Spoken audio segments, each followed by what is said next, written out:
Palestinian activist, Ghada Ageel, who joined us a little bit late.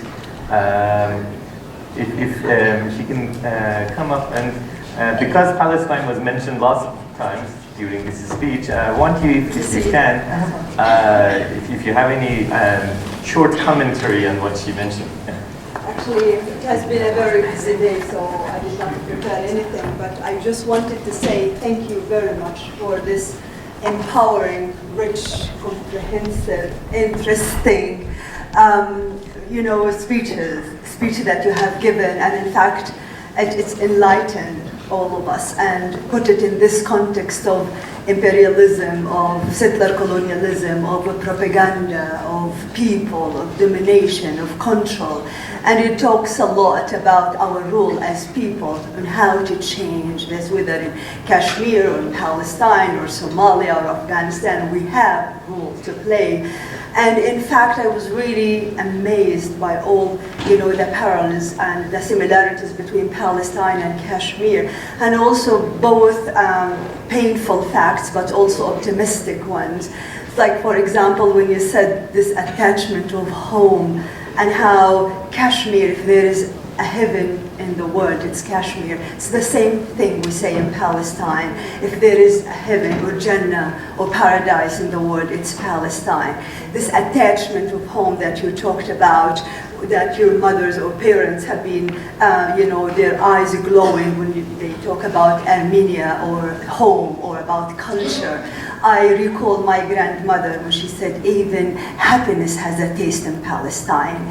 So it's really like you draw in all these things, the power of people, be the change you want to see in the world. This is what Gandhi said. And our Mahmoud Darwish poet has said it. I mean, optimism or hope, this is I would say, the disease that Palestinians had, and they cannot, be cured of it. So optimism and faith. And today I have been speaking with Dr. Salman Abu Sitta, and he's a tower in terms of, Palestinian rights and his work for return. So he told me, we have been chatting with this issue of, hope and faith, and how the future will be ours. And he was still telling me how the Israelis, or let's say the Zionist movement during the 30s and 40s, have envisioned or imagined or thought how they will take over Palestine. So I think David Ben-Gurion, and this is what Dr. Absida told me, that he said we cannot defeat these Palestinians or Arabs, we cannot, because their numbers are so large. So what we should do, we should break their spirit. If there is one Israeli or Jewish or Zionist, that time there was no Israel at that point of time. There has been 100 or 1,000. So really you need to break their spirit. And this conversation or this quote reminded me of very much also my talk with one of the leaders in Palestine when I was still a master's student in 2000. And I said, how could we defeat this imperialism? How can we be part of, liberation? And you talk about a future is ours, and we have to do this. Look at Bosnia. It was, look at this imbalance of power and realism, and all the words that I learned in politics studying at that point of time. And he told me the first thing you should do is to defeat the defeat in your heart. You have to believe in yourself. You have to believe in your power. So yes, right, at the moment, one cannot make a difference. But 2 and 3 and 4, like Baziza, he was once in the 10 people, then 100, then 1,000, it's become a stream, it's become a river that nothing could stand before such river. So if there is something I just want to add, just to say, we have to work. It's actions. We can complain and we can all the time say how, things are not changing. Things are not changing because we are mute. We do not work. We do not have enough action. If it is $10, yes, do pay that $10. If it is a demonstration, if it is a talk to educate and inform ourselves so that we are better informed citizens so we can affect these policies. So yeah, please, more actions and more work for Kashmir, for Palestine, and for all the just causes in the world that in fact needs our voice. We cannot liberate them. We cannot go to Palestine to fight. And there has been no colonization or occupation, as you said, ended because occupier feel tired.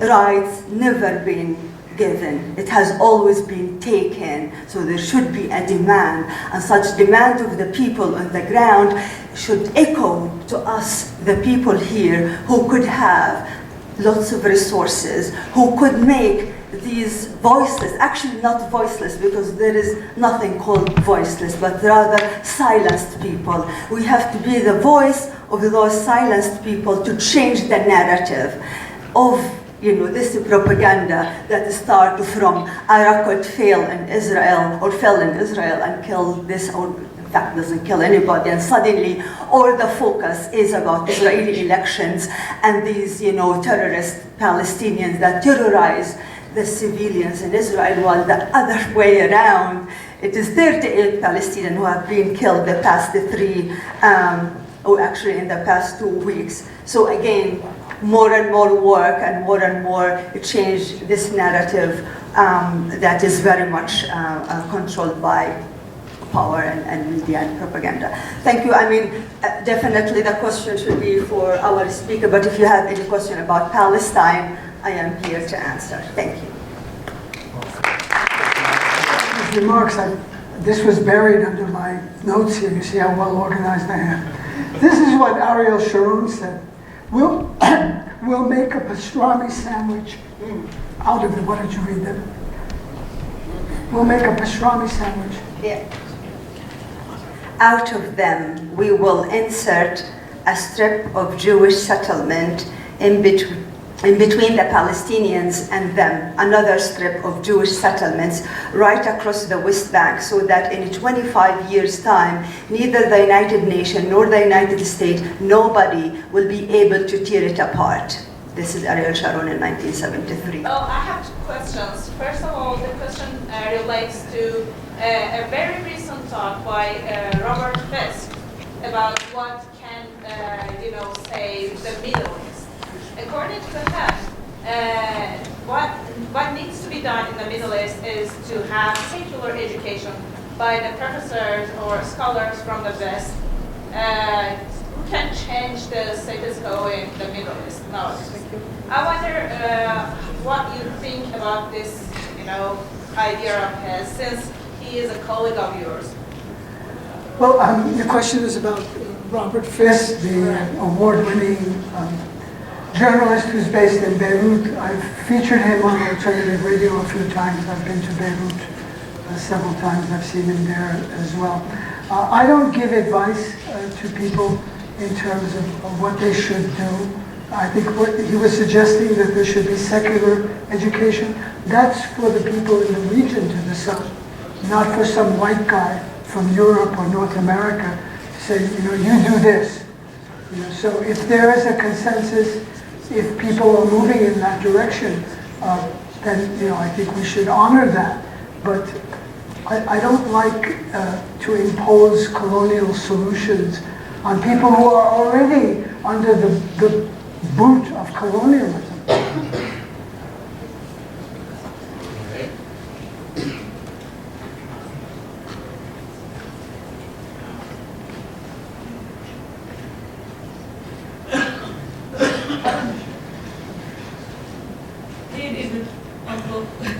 Okay, so I just have a question, but I might have missed it. So if you already answered this, you guys don't have to answer, both of you. But can you speak a little bit about the relationship between the Modi government and the Israeli government currently?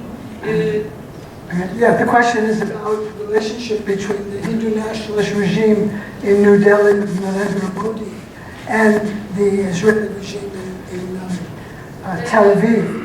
They have been moving, they are intellectual bedfellows. They have been moving closer and closer together in terms of intelligence sharing. Very high-ranking Israeli military officers have been seen in Kashmir, because the Hindu nationalists admire Israel. because Israel knows how to deal with Muslims.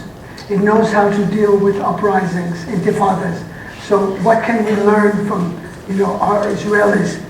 So there's much more economic exchange, military alliances, intelligence, sharing of information.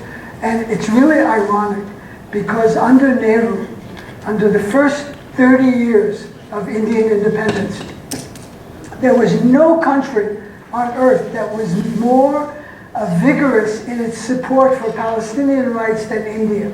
India, at every opportunity, stood up for Palestine. And it's quite ironic to see today it being enveloped by narrow Hindu nationalism. Okay. Man, I did back. Yeah. Thank you, sir, for your talk. Thank you for that speech. My question is about Pakistan and its role in Kashmir. I know we talked about India and how the obvious occupation is going on, but being a resident of the Pakistani side of Kashmir, the Pakistani occupied side of Kashmir, my question is about Pakistan's role in bringing this issue to the world stage. Being a Kashmiri from the Pakistani side, I've seen what goes on the Pakistani side, and I just want to mention this, and I want to get your take on this, about Pakistan and what it has done since the occupation began, since August 5th, and Pakistan's blatant control of the Pakistan-occupied Kashmir's resources, including water and the forestry and all those resources, and Pakistan's role in not letting the Pakistani Kashmir side make its own military, have control over its own international relations, and have control over its own finance. A Pakistani-controlled Kashmir Council currently controls the Kashmir Foreign Affairs, the Kashmir Defense, and the Kashmir Finance. And we are basically, it doesn't come to light, but we are basically on the Pakistani side subjects as well. And there is a very well propagated this PR campaign that the Pakistani side is somehow better off, whereas we can't even support our Kashmiri brothers on the Indian side. So I just want to get your take on what Pakistan's part is in this and what Pakistan should do as our ally, not as our master. Thank you. Well, the question was about Pakistan. I've been there multiple times, but I haven't been there in 10 years, so my information is not fresh. But I do talk to people that come and go from the Indian side as well. While it's true in 1947, if there had been a plebiscite, overwhelmingly the Muslims of Kashmir would have opted for Pakistan. Today I could not say that. The Kashmiris that I've encountered and talked to, and from other sources as well, tell me that they're much more interested in self-determination and independence. They would love to ally with their brothers, and you literally are their brothers and sisters, right across the road, and so I think the government in Islamabad over the years, look, it hasn't been a shining light of human rights and decency and justice. One has to be frank about this. It too has, enormous internal problems and contradictions, inequalities which are just jaw-dropping. The wealth that you see in those villas in the hills of Islamabad, or in Clinton, in Karachi, and these kinds of places, it's staggering. It's like way beyond anything in Europe or even the United States. So they've been playing a very duplicitous game, manipulating the Kashmiris on Muzaffarabad, that's the main city, side against the Kashmiris and against India. And it's been a kind of game, but this game has had enormously disastrous consequences. So many lives have been lost. These are two of the poorest countries on the face of the earth who are spending billions of dollars buying Western weapons, which suits the West just fine. The more weapons, that Britain and Canada and France and the US can sell, the happier they are. So in a way, conflict generates capital. Conflict is a profit-making engine. If peace breaks out, there'll be fewer weapons sold. I won't need to defend myself because there isn't someone hiding under the table who wants to kill me or rape me or whatever. So Pakistan, under Imran Khan now, throughout its history of military dictatorships, I mentioned some of those rulers, they've been playing a very dirty game in Kashmir, and it's very sad to see that. All right, yeah.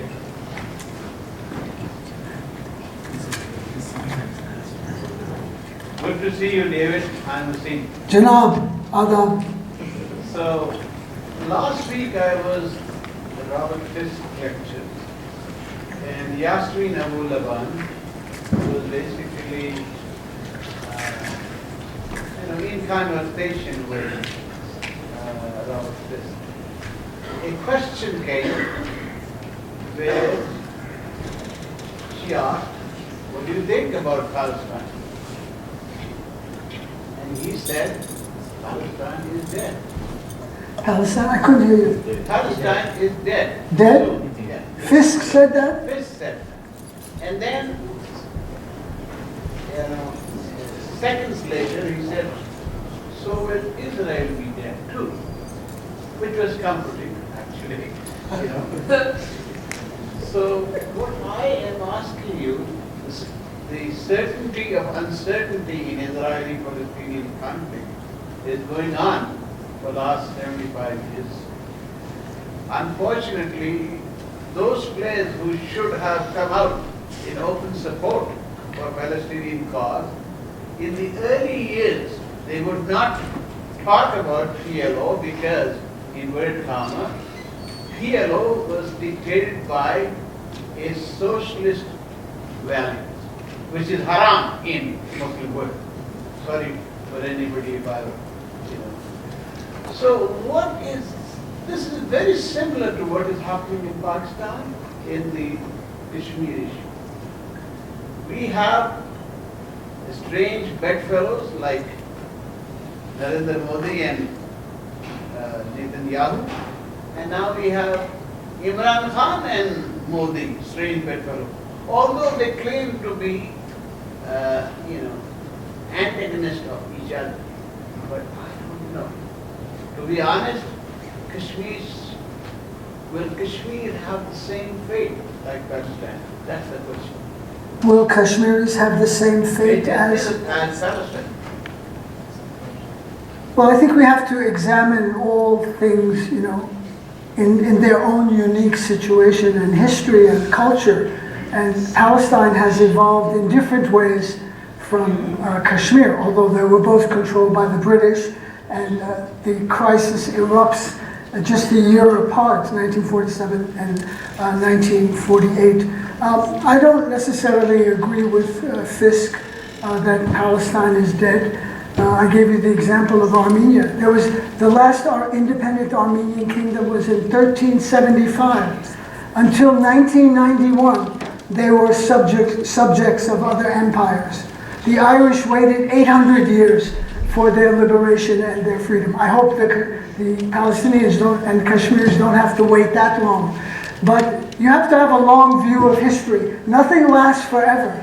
The United States of America is not going to be the same country in 50 years that it is today. We already see signs of it, unraveling in terms of its strategic power. So it's about struggle. It's about faith in the future. It's about pessimism of the intellect, optimism of the will, that we can change things, that people can change things under the greatest odds.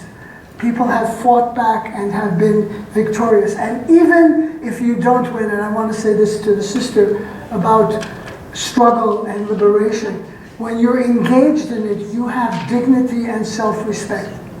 You're not, sitting on the fence and saying, I'm a neutral or I can't be bothered and things like that. You have to look at yourself in the mirror every day and see, what are you doing? Are you furthering the cause of freedom and justice and liberation? Those are important individual questions to ask as well as societal questions. I just actually want to comment on that. I think I also was a little bit, I would say, upset by what Robert Fisk has said about Palestine and Palestinians, especially in those days. But I think he said it in the context that because of the Arab Spring, because what is happening in the world, no more the focus is on Palestinians, and you feel sometimes that the Palestinian cause is dead. But actually I wanted to tell him like two things that would refute what he said, because if we want to look at history and the people, the answer would be there. I mean, with all liberation movement, there has always been this imbalance between the occupied and the occupier. And this is, you know, where is Britain and France or Ottoman or all those empires? Things are changing. This is what history said, not us. The second thing is the steadfastness of people, and Gaza is one example.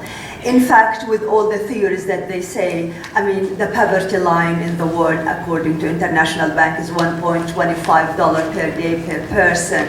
Gaza is living in less than $0.50 a day. So how do people can, you know, survive? I mean, when you look at this inhumane, illegal blockade on the Strip, when you look at the level of poverty, level of unemployment, the continuous attack, the last 10 years it has been 4 or 5 attacks on Gaza, and you still find the 4th and 5th generation Palestinian refugees still demanding their right to return home. This epic and I would say resistance at Gaza borders for, in fact, I would call it the longest non-violent demonstration in human history. For people to be for 18 months every day marching for their rights to return home and marching to remind the international community that they are not a forgotten case and cause, and they are ready to take, you know, the consequences of that. In fact, my daughter is here, and she is a 4th generation Palestinian refugee, and she went to Gaza and she went to this demonstration, and she told me, Mom, I can't imagine how a person who has lost his leg in the first Intifada and lost his home in the second Intifada, and now he's shot on the shoulder, is coming on the wheelchair to participate. If it talks about anything, it talks about the will. It talks about the resistance. It talks about this legendary, I would say, not giving up. And I think if there is any choice for Palestinian, it's resistance on the ground and not to give up. Till this imbalance of power change, then things would change and start to move. And as far as Palestinians still stick to their land, to their rights, and as far as we are here talking about Palestine in Alberta in this cold winter, this is a clear demonstration that the cause is still alive and will be alive. Whatever Robert Fisk said, whatever we react to that thing, I think the final say is for the people in the ground. And they have said it clear. The problem is with the international community that is deaf and dumb. Our job is to remind them and to make them listen to that message.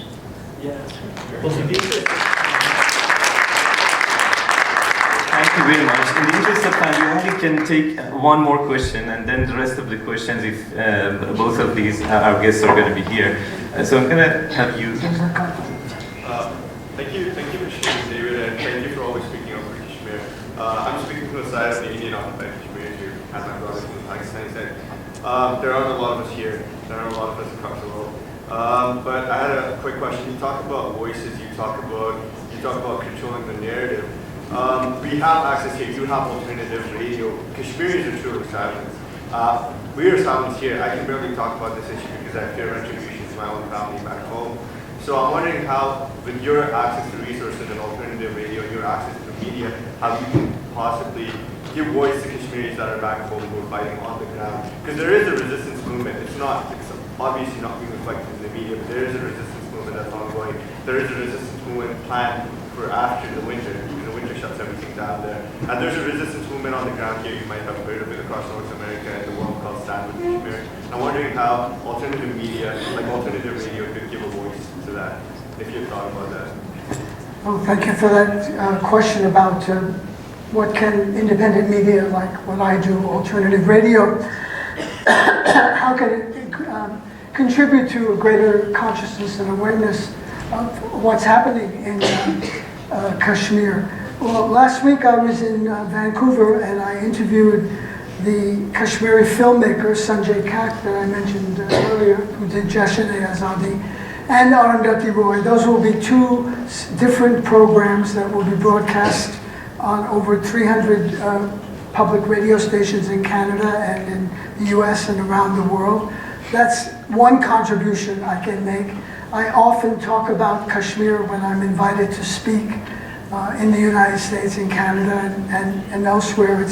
It's definitely a topic I talk about, not simply because I know something about it and care and have friends there, but it's a matter of justice. And the corporate control media, I suspect, in this country as well as in the United States, has done a very poor job of covering the issues that are critical in terms of Kashmir, beyond repeating, that all the resistance, they're all terrorists, they have no rights, they're fanatics, their holy book allows this, all this garbage that is spewed forth.